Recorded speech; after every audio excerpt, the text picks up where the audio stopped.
Halo viewers, jangan lupa subscribe dan nyalakan loncengnya. Karena subscribe itu gratis.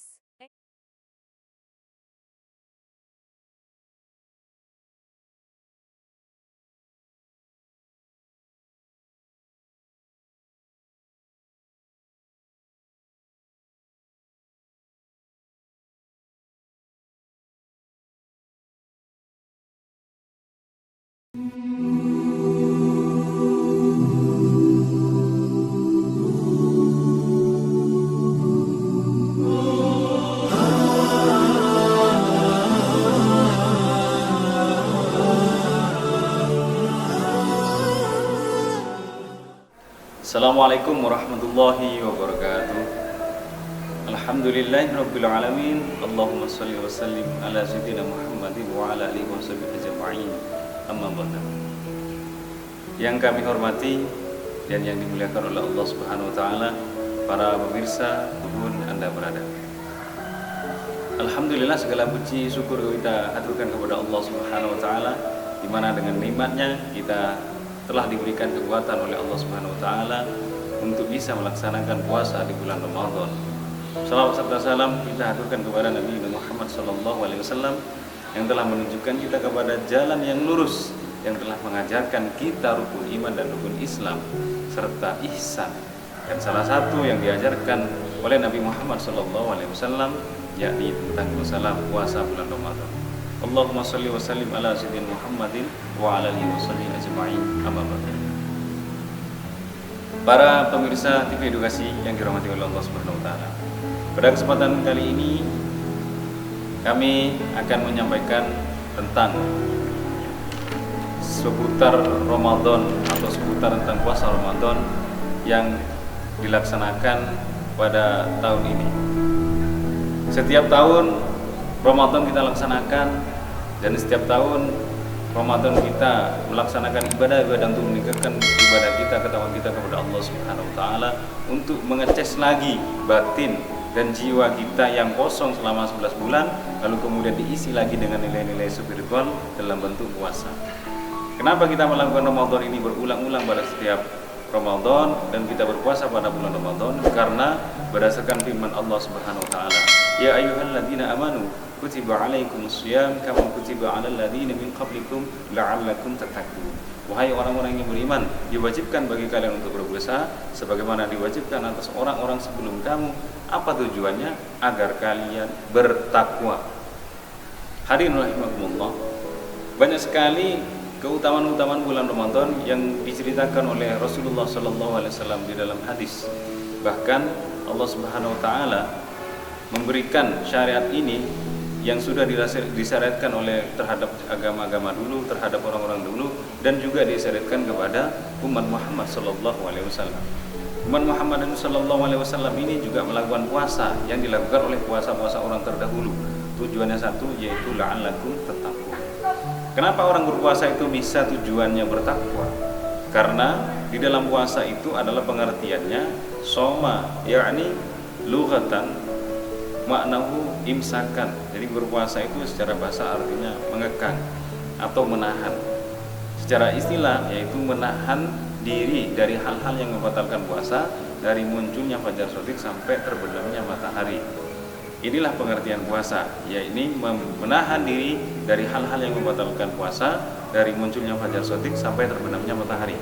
Hal-hal yang membatalkan puasa itu secara syariat ada beberapa, sedangkan secara lebih tinggi lagi, secara hakikat sufiah itu juga ada yang lebih tinggi lagi, khususiyah kepada hal yang membatalkan puasa. Contohnya hal-hal yang membatalkan puasa secara syariat: makan, minum, kemudian kemasukan air, kemudian muntah secara sengaja, dan lain sebagainya. Sedangkan secara khususiyah, secara sufiah, yaitu contohnya seperti hal-hal yang membuat pahala puasa kita hilang. Itu di dalam tingkah hal seperti itu dianggap membatalkan pahala puasa. Sehingga esensinya banyak orang yang akhirnya kehilangan puasa, substansi puasanya, dan tidak mendapatkan nilai-nilai puasanya yang suci. Makanya Rasulullah Shallallahu Alaihi Wasallam pernah bersabda, berapa banyak orang yang berpuasa itu hanya mendapatkan lapar dan haus. Karena apa? Karena mereka merusak nilai-nilai dari puasanya itu sendiri. Apa sunnah-sunnah yang di dalam puasa itu yang dilaksanakan? Yang pertama, meninggalkan hal-hal yang dimurkai oleh Allah Subhanahu wa taala. Yang kedua, meninggalkan hal-hal yang dimakruhkan oleh Allah Subhanahu wa taala. Dan yang ketiga itu meninggalkan ucapan-ucapan yang tidak perlu, yang tidak penting. Karena itu juga akan bisa membuat pahala kita semakin berkurang kalau salah. Tapi kalau bermakna dan bermanfaat, itu akan menambah pahala kita, seperti membagi ilmu dan lain sebagainya. Hadirin rahimakumullah subhanahu wa ta'ala. Puasa ini sangat penting artinya bagi kita. Bahkan puasa ini disyariatkan untuk hal-hal menahan nafsu. Rasulullah juga pernah mengatakan,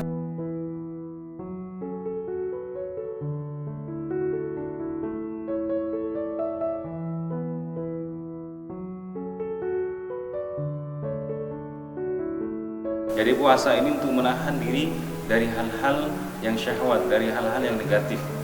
Yang kedua, banyak puasa-puasa ini juga dilakukan oleh para sahabat dulu. Rasulullah SAW ketika makanannya itu kurang dan tidak ada, beliau menahan dan mengganjal perutnya dengan batu. Dan beliau melakukan puasa.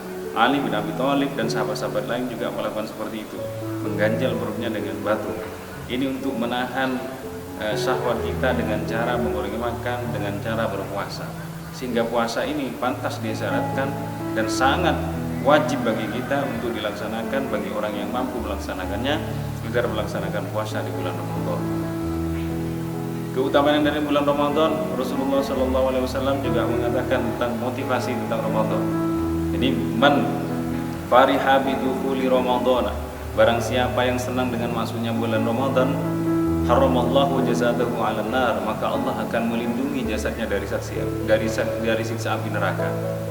Di keutamaan orang yang menyambut datangnya bulan Ramadan, bulan suci yang dimuliakan oleh Allah Subhanahu wa taala, maka Allah akan menjaga tubuhnya dari siksa api neraka. Baik itu siksa di dalam kubur maupun di siksa api neraka. Allah Subhanahu wa taala sangat memberikan keistimewaan kepada kita, memberikan rahmat kepada kita sebagai umat Muhammad. Kuntu khairu ummat ukhrijat linnas. Kalian adalah sebaik-baiknya umat yang dikeluarkan, yang disiapkan untuk dakwah kepada manusia. Ta'maruna bil ma'ruf wa tanhauna 'anil munkar, menyuruh kebaikan dan mencegah kemungkaran.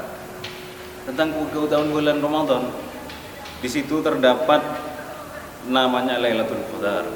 Lailatul Qadar, Allah memberikan pahala yang berlipat ganda pada malam Lailatul Qadar. Pada malam Lailatul Qadar itu Allah Subhanahu wa taala akan melipat gandakan pahala yang beribadah pada waktu malam Lailatul Qadar.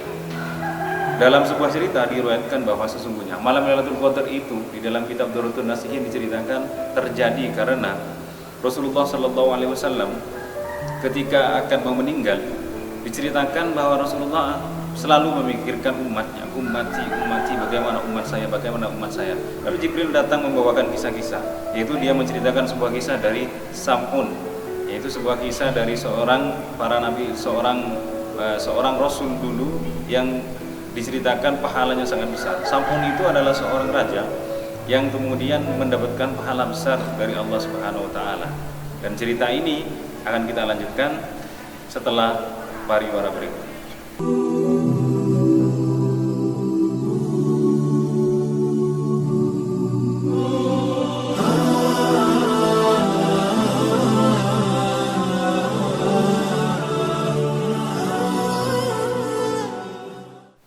Kembali lagi para pemirsa yang dirahmati oleh Allah Subhanahu wa taala dan pemirsa, melanjutkan kisah dari Sam'un, yaitu seorang rasul yang masuk kepada jumlah dari sebutan 313 rasul atau dari 124.000 nabi. Rasulullah SAW diceritakan oleh Jibril, ya Muhammad, dulu sebelum kamu ada seorang nabi dan rasul yang berjuang berjihad di jalan Allah Subhanahu wa taala. Dia berperang, berjihad di jalan Allah, membunuh para musuh-musuh Allah Subhanahu wa taala tanpa berhenti. Siang dan malam dia berjuang sampai dia mencapai 1000 bulan. Dia tanpa berhenti sama sekali berjuang di jalan Allah, memerangi musuh-musuh Allah. Ketika dia lapar, maka muncullah daging dari tangannya, yang kemudian dia makan daging yang sudah matang itu yang diberikan oleh Allah Subhanahu wa taala. Ketika dia haus, muncullah air dari seri giginya, yang kemudian Allah Subhanahu wa taala memberikan dia minum rezeki berupa air di dalam mulutnya. dan ia lakukan semua di jalan Allah Subhanahu wa taala dengan ikhlas, dengan sabar, dengan teguh dan kukuh. Kemudian dia mencapai derajat yang tinggi sampai melakukan hal itu, berjuang di jalan Allah sampai mencapai 1000 bulan. Sungguh sangat luar biasa pahalanya. Rasulullah SAW sungguh sangat terharum dengan cerita itu. Lalu Rasulullah mengatakan kepada Jibril, wah Jibril, sungguh sangat luar biasa pahalanya itu. Jibril, bisakah engkau memintakan aku pahala seperti itu? Kemudian Rasulullah dijawab, diberikan hiburan oleh Jibril ketika beliau akan tidak meninggal. Ya Muhammad, sesungguhnya Allah akan memberikan umatmu Lailatul Qadar. Engkau tidak usah susah. Lailatul Qadar, sebarang siapa yang beribadah pada waktu malam Lailatul Qadar, maka Allah Subhanahu wa taala akan memberikan pahala seperti pahalanya Rasul Sam'un atau Nabi Sam'un tersebut. Sam'un ini kemudian dikenal oleh orang barat sebagai Samson, yaitu yang disebut dengan raja setengah dewa atau orang yang paling kuat. Sesungguhnya Sam'un itu adalah orang Islam, nabi dari orang Islam yang kemudian diceritakan oleh orang-orang barat, yang kemudian pahalanya disamakan oleh Allah Subhanahu wa taala dengan Lailatul Qadar. Maka beruntunglah umat Muhammad SAW, umurnya yang pendek tapi Allah memberikan pahala yang sangat berlipat ganda, karena memang Allah Subhanahu wa taala adil. Zaman dulu ketika para sahabat dulu, zaman-zaman sebelum Nabi Muhammad SAW, umur-umur umat para nabi yang terdahulu sangat panjang. Ada yang berumur 2000 tahun, ada yang umur 1000 tahun, 1500 tahun, 1000 tahun. Nabi Nuh saja berdakwah 950 tahun. Lalu orang-orang dulu beribadah sejumlah dengan umurnya, sedangkan umur umat Muhammad hanya berumur 70 sampai 100 tahun. Maka Allah Subhanahu wa taala memberikan keadilannya, yaitu dengan membuat kelas akselerasi. Kelas akselerasi itu diberikan untuk umat Muhammad, yaitu beribadah 1 kali tapi pahalanya dilipat gandakan oleh Allah. Dia sholat 5 kali tapi seperti 50 kali. Dia menemui Lailatul Qadar, maka dia disamakan seperti Raja Sam'un. Dia mencari pahala, dia mencari ilmu, lalu kemudian mengamalkannya. Dengan ilmu itu memahami dan mengamalkannya, dia disamakan oleh Allah dengan pahalanya Nabi Musa dan Nabi Isa alaihissalam. Subhanallah, Allah Maha Adil. Kenapa orang-orang dahulu tidak cepat ibadahnya, tidak seperti umat Muhammad SAW? Karena orang dahulu tidak mempunyai kitab. Karena orang dahulu tidak mempunyai petunjuk kitab seperti Al-Quranul Karim. Maka kita bersyukur Allah Subhanahu wa taala memberikan mukjizat kepada Nabi Muhammad berupa Al-Quran, dan mukjizat itu tidak pernah hilang, dan diturunkan mukjizat Al-Quran itu kepada umat Muhammad SAW. Zaman dahulu mukjizat-mukjizat itu akan hilang sesuai dengan umur para nabi. Kitab yang diturunkan oleh Allah Subhanahu wa taala ada 2 jenisnya. Yang pertama berupa kitab itu sendiri, yang kedua suhuf. Suhuf itu jumlahnya ada 100. 30 suhuf diberikan oleh Allah kepada 10 suhuf Allah berikan kepada Nabi Adam, 30 suhuf Allah berikan kepada Nabi Sis, dan 50 suhuf Allah berikan kepada Nabi Ibrahim, serta Musa diberikan 10 suhuf. Jumlahnya 100. Ibrahim dan Musa ini diceritakan dalam surat Al-A'la. Inna hadza lafis suhufil ula suhufi Ibrahim wa Musa. Sesungguhnya cerita ini sungguh telah ada di dalam lembaran-lembaran yang kitabnya, lembarannya Nabi Ibrahim dan lembarannya Nabi Musa alaihi wassalam. Jadi kitab dan suhuf itu berbeda. Kalau Musa itu istimewa karena mendapatkan 2, suhuf dan kitab itu sendiri. Isa mendapatkan Injil, Musa mendapatkan Taurat, sedangkan Musa juga mendapatkan suhuf. Nabi-nabi yang lain tidak mendapatkan. Tetapi kitab-kitab yang lain di antara Taurat, Injil, Zabur, hanya Al-Quran yang berupa mukjizat. Yang lainnya tafsilan, hanya perincian saja. Yang lain itu hanya keterangan saja. Sedangkan Al-Quran itu selain keterangan dan perincian serta petunjuk, dia juga adalah mukjizat dari Allah Subhanahu wa taala yang diberikan kepada Nabi Muhammad SAW. Nahnu nazzalna dzikra wa inna lahu lahafidun. Kami yang menurunkan Al-Quran itu, dan kami menjaga Al-Quran itu sampai hari kiamat. Subhanallah. Hadirin rahimakumullah. Dengan hadirnya Al-Quran ini, lalu kemudian Allah Subhanahu wa taala memberikan pahala yang berlipat ganda kepada umat Muhammad SAW. Salah satunya adalah Lailatul Qadar. Dengan mendengarnya Lailatul Qadar pahalanya yang begitu besar, lalu Rasulullah SAW sangat dingin. Kemudian Rasulullah sangat bahagia dan sangat senang mendengar ketika dia bahwa umatnya mendapatkan pahala seperti Lailatul Qadar. Hadirin rahimakumullah. Di dalam bulan Ramadan, keutamaan yang kedua, yaitu Al-Quran diturunkan pada waktu bulan Ramadan pada tanggal 17 Ramadan. Allah Subhanahu wa taala menurunkan Al-Quran pada malam Lailatul Qadar tanggal 17 pada bulan Ramadan. Kemudian tanggal 17 Ramadan ini diperingati sebagai Nuzulul Quran.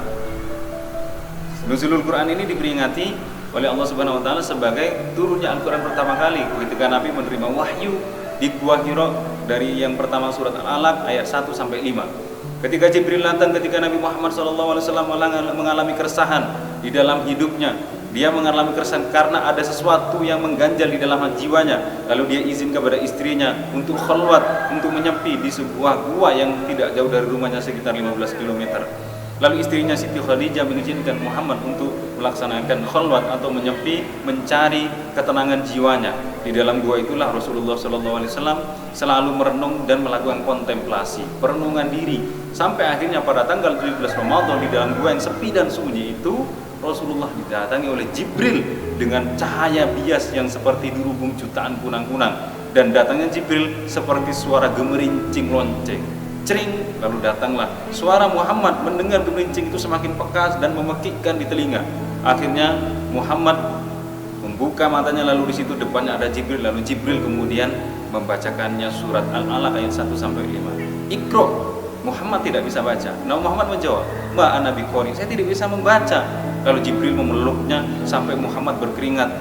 Kemudian Jibril memerintahkan lagi, "Iqra," yang kedua. Muhammad tetap menjawab, "Ma ana biqari." Aku tidak bisa membaca. Memang karena Muhammad tidak bisa membaca dan tidak bisa menulis, maka dia disebut dengan ummi, nabi yang tidak bisa baca dan menulis. Lalu Jibril memeluknya lagi yang kedua. Sampai kemudian Jibril mengulangi lagi yang ketiga. Akhirnya Jibril membacakan lagi Iqra. Muhammad kemudian melanjutkannya, Iqra bismi rabbikal ladzi khalaqal insana min 'alaq, Iqra wa rabbukal akram alladzi 'allama bil qalam 'allamal insana ma lam ya'lam. Nah, setelah itu kemudian Muhammad SAW menerima wahyu pertama, dan Al-Alaq menobatkan dia sebagai seorang nabi. Muhammad dinobatkan seorang nabi. Para ulama berbeda pendapat. Ada beberapa orang yang berpendapat bahwa Jibril memeluk dia itu karena untuk menghilangkan nafsu yang kemudian menghalanginya untuk membaca. Ada kemudian yang berbeda pendapat bahwa untuk menembus ayat-ayat Allah harus dilakukan dengan kesucian, dan salah satunya Jibril memeluknya sampai keringat. Lalu kemudian Muhammad SAW bisa membaca Al-Quran dengan luar biasa yang terjadi pada waktu Ramadan, yaitu 17 Ramadan, tepatnya pada malam Lailatul Qadar. Hadirin yang dirahmati Allah, jangan kemana-mana. Kita lanjutkan lagi setelah pesan-pesan berikut ini.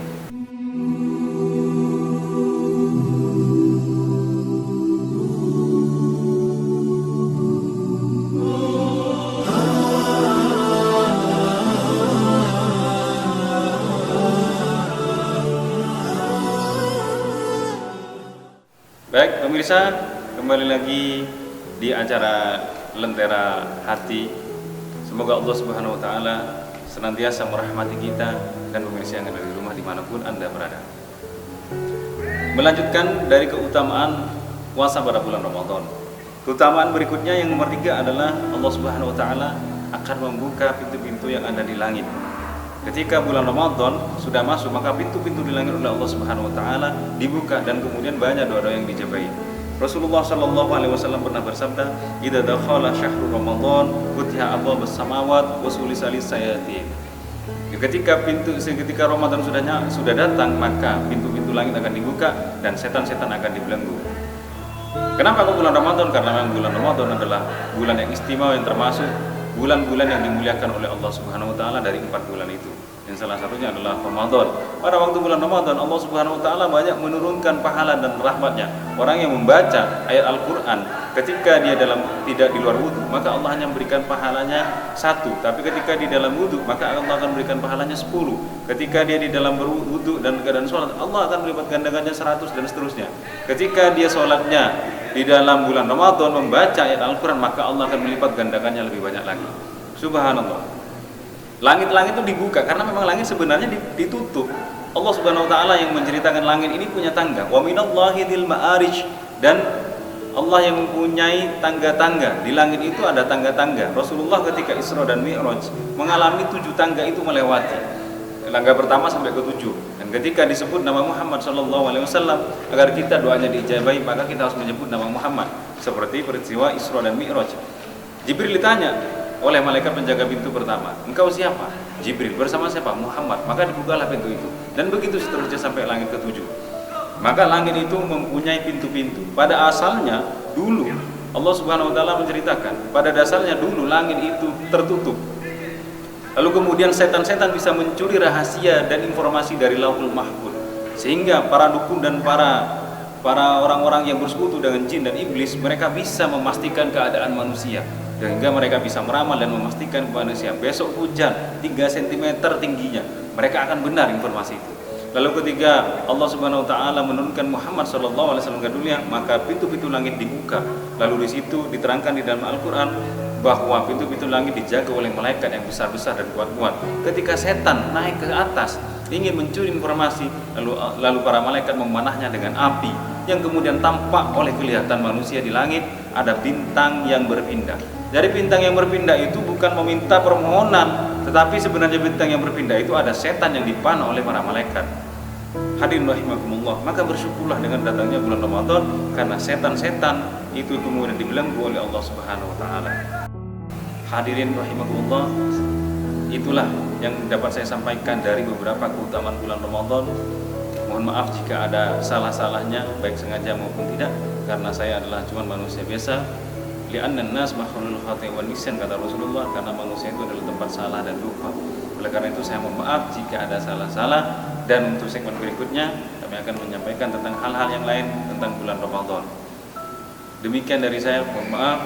Dan liqa fi amanillah, afu minkum. Wassalamualaikum warahmatullahi wabarakatuh.